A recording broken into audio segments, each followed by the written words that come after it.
ఎప్పుడు చేసే egg curry కాకుండా ఇలా చిన్న చిన్న ఆమ్లెట్లు వేసుకొని ఎగ్ కర్రీ ఎలా ప్రిపేర్ చేసుకోవాలో చూపిస్తాను చూడండి.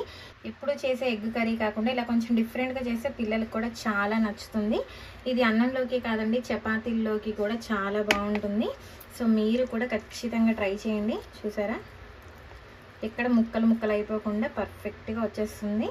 సో మీరు కూడా ఖచ్చితంగా ట్రై చేయండి, టేస్ట్ చేయండి. ఫస్ట్ గిన్నె తీసుకోండి, ఒక హాఫ్ స్పూన్ సాల్ట్ తీసుకోండి, హాఫ్ స్పూన్ కారం తీసుకోండి, 2 pinches పసుపు కూడా వేసుకోండి. డైరెక్ట్ ఎగ్స్ ఇందులో వేసేసుకొని బీట్ చేసుకుంటే ఉప్పు కారం అనేది అక్కడక్కడ గడ్డల్లాగా తగులుతుంటాయి. అందుకనే కొంచెం ఇలా వాటర్ వేసుకొని విస్క్ చేసుకోండి. ఇప్పుడు ఎగ్స్ ఇందులో వేసేసుకోండి.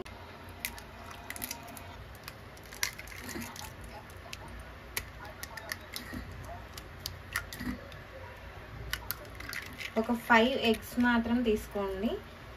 మీరు కావాలంటే ఇంకొంచెం తక్కువగా కూడా తీసుకోవచ్చు. నేను ఒక 5 eggs తీసుకున్నాను. ఇప్పుడు ఇందులో బాగా బీట్ చేసుకోండి. ఎగ్స్ అన్నీ కూడా నీట్గా బీట్ చేసేసుకున్నాము. ఇలాగే ఒక పక్కకు పెట్టుకోండి. తాలింపు గరిట పెట్టుకోండి. స్టవ్ ఆన్ చేసుకొని మొత్తం స్లోలో పెట్టుకోండి. ఇందులోనే మనము ఎగ్స్ పౌచెస్ లాగా ప్రిపేర్ చేద్దాము. నార్మల్గా పెద్ద ఆమ్లెట్ వేసుకొని కట్ చేసుకొని కూడా చేసుకోవచ్చు. బట్ ఇలా ఉంటే చూడడానికి కూడా కర్రీ బాగుంటుంది. కొంచెం ఆయిల్ని రబ్ చేసుకోండి. ఇలా కొంచెం హీట్ అయిన తర్వాత కొంచెం కొంచెంగా మనం ఎగ్ బీట్ చేసుకున్నది వేసుకొని ఆమ్లెట్స్ లాగా రెడీ చేసుకోండి. మొత్తం స్లోలోనే పెట్టుకోవాలి స్టవ్ ఫ్లేమ్. ఒక హాఫ్ మినిట్ అయిన తర్వాత ఇలా ఒకసారి సైడ్స్ని కలుపుకోండి. ఇలా రివర్స్ చేసేసుకోండి. ఇలా తీసేసుకొని రివర్స్ చేసుకోండి. ఇప్పుడు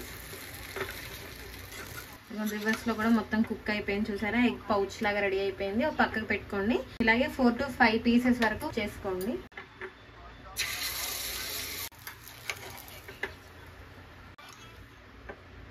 ఇప్పుడు ఒక కడాయి పెట్టుకొని ఒక 3 tablespoon ఆయిల్ వేసుకోండి.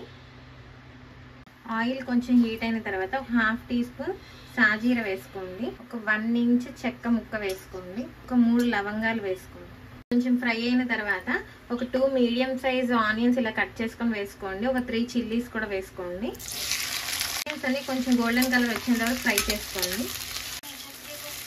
ఆనియన్స్ చూసారా, ఇలా గోల్డెన్ కలర్ వచ్చేసిన తర్వాత ఒక్కసారి అంతా బాగా కలుపుకొని ఇందులో ఒక 1 స్పూన్ అల్లం వెల్లుల్లి పేస్ట్ వేసుకోండి.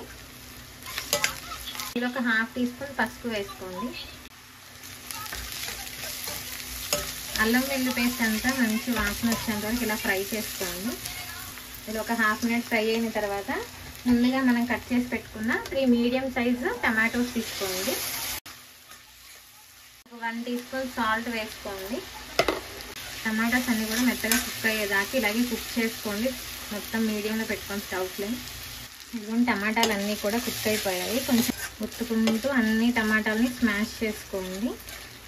ఇందులోనే ఒక 1 స్పూన్ కారం వేసుకోండి మీ టేస్ట్కి తగ్గట్టుగా. ఒక హాఫ్ టీ స్పూన్ ధనియాల పొడి వేసుకోండి. Half teaspoon garam masala powder వేసుకోండి. ఇదంతా కూడా బాగా కలుపుకోండి. ఒక హాఫ్ మినిట్ అన్నీ ఫ్రై అయిన తర్వాత ఒక హాఫ్ గ్లాస్ వాటర్ వేసుకోండి. అంతా బాగా కలుపుకోండి. ముందుగా మనం ఫ్రై చేసి పెట్టుకున్న చిన్న చిన్న ఆమ్లెట్ పౌచెస్ని వేసేసుకోండి. ఇందులో కొంచెం లోపలికి ఇలా ఒత్తుకోండి. మనం ఈ గ్రేవీ అంతా కూడా ఈ ఆమ్లెట్ పీసెస్కి బాగా పడుతుంది. ఒక 3 to 4 minutes మూత పెట్టుకొని మొత్తం స్టవ్ ఫ్లేమ్ మీడియంలో పెట్టుకొని కుక్ చేసుకోండి. చూసారా, ఒక 1-2 minutes కుక్ అవ్వగానే ఇవన్నీ కొంచెం ఉబ్బినట్టు అవుతాయి, వాటర్ లాక్కుంటాయి కాబట్టి కొంచెం అన్నీ ఇలా తిరగేసుకోండి. ఇంకొక 2 minutes కుక్ చేసుకుంటే కర్రీ రెడీ అయిపోతుంది.